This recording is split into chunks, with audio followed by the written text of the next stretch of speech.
Bonjour, bonjour les amis. Oh, vraiment, chaque fois quand je vais faire mon introduction, je ne fais que rater ça. Je ne sais pas ce qui se passe. Mais de toutes les façons, l'échec précède la réussite. Chaque fois que nous nous réveillons du sommeil, tôt le matin, nous rendons grâce à l'aide suprême, ensuite à ceux qui nous ont mis au monde. Et pour rendre un vibrant hommage à ma maman chérie, j'ai décidé carrément de porter son nom. Bonjour, bonjour les amis, je suis Mambasso Fils, motivateur sur le plan du développement personnel. Dans la première vidéo, je m'étais présenté brièvement, j'ai parlé de moi un peu. Aujourd'hui, je vais vous parler des causes de mon échec et la vie difficile que j'ai menée jusqu'à l'âge de 35 ans. Sûrement, certaines personnes se retrouveront à travers cette liste. Merci à tous ceux qui m'ont encouragé et m'ont apporté leur soutien après ma première vidéo. Merci aussi à tous les nouveaux qui vont nous rejoindre. Je demanderai à chacun de vous d'avoir un cahier de notes ou un journal de bord pour prendre des notes. À la fin de cette vidéo, chacun de vous doit pouvoir faire ce type d'exercice. Après que j'ai pris conscience de la vie difficile que je menais, j'ai décidé de changer ma vie. Mais pour changer cette vie, il me fallait trouver d'abord les causes de mon échec. Et j'ai appelé la première partie des causes de mon échec l'étape de la victimisation. Je blâmais tout le monde, je blâmais le gouvernement, je trouvais que le gouvernement ne faisait pas assez pour diminuer le taux de chômage. Je trouvais que le gouvernement pensait plus à eux qu'à la jeunesse. Je blâmais ma famille et là c'était la plus grosse erreur de ma vie. Je blâmais ma maman parce que je trouvais que ma maman ne faisait pas assez pour m'aider à résoudre mes problèmes, à avancer dans la vie. Je blâmais mon papa parce que je pensais que mon papa aussi avait les moyens, mais il refusait de m'aider. Je blâmais les voisins, je blâmais le temps. Et quand je dis que je blâmais le temps, je me plaignais à tout moment. Je disais qu'il fait chaud, je ne peux pas sortir, ou bien il fait froid, ou bien il pleut. Je blâmais aussi le prix des articles au supermarché très élevé. Je blâmais le niveau de vie très élevé. Ensuite, quant à la deuxième partie des causes de mon échec, j'ai appelé ça les mauvaises habitudes.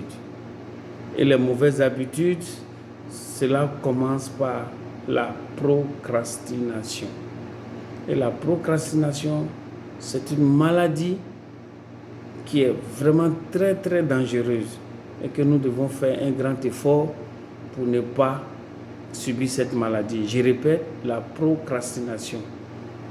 Et qu'est-ce que la procrastination veut dire? La procrastination veut dire que je rejetais toujours à demain ce que je devrais faire aujourd'hui. Par exemple, je pouvais me lever comme ça pour dire « Ah, je vais essayer de partir à la bibliothèque pour aller prendre un livre pour lire. » Et quand le moment arrivait, je disais « Oh, ça ne valait pas la peine, demain je peux faire ça. » Ou bien je me lève comme ça, je dois aller rendre visite à un ami.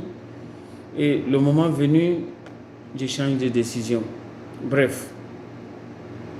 Ensuite, je n'avais pas de but précis.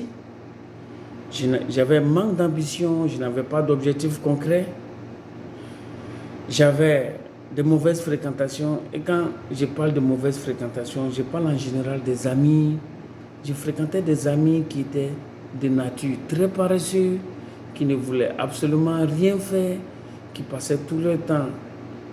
Depuis le lundi, ils sont en train de programmer qu'est-ce qu'ils vont faire le samedi, dans quelle boîte de nuit ils vont aller s'amuser, laquelle des copines on va inviter, ainsi de suite. J'avais l'habitude de dormir tard, je faisais la sieste et la grasse matinée. Je passais au moins sur 6 heures et 7 heures de mon temps sur les réseaux sociaux par jour. Je regardais la télévision, plus précisément les films à ne point fini. Je me rappelle quand j'étais encore un peu jeune, on regardait un film qu'on appelait Marima. Et quand tu regardes le premier épisode, tu as envie de regarder le deuxième épisode. Et quand tu regardes le deuxième épisode, Ça te donne l'envie de regarder la 3e épisode. Et tout ce temps que tu passes devant la télévision, tu fais rentrer certaines informations dans ton mental. Et à force de passer tout ce temps en train de regarder ces séries, tu finis par être fatigué. Et quand tu es fatigué, qu'est-ce que tu fais? La solution finale, c'est d'aller dormir. Et tout ceci ont concouru à mon échec à tous les niveaux de ma vie. Je demanderai à chacun de vous de façon honnête de pratiquer cet exercice au sortir de cette vidéo. Ensuite, je voudrais dire à chacun de vous d'avoir un motif ou des motifs valables qui lui poussera à agir dans le but de changer sa vie. De façon honnête, essayez de pratiquer ce type d'exercice pour le bien-être de votre épanouissement. Que le Seigneur vous protège. Au revoir et à la semaine prochaine pour la prochaine vidéo. Au revoir.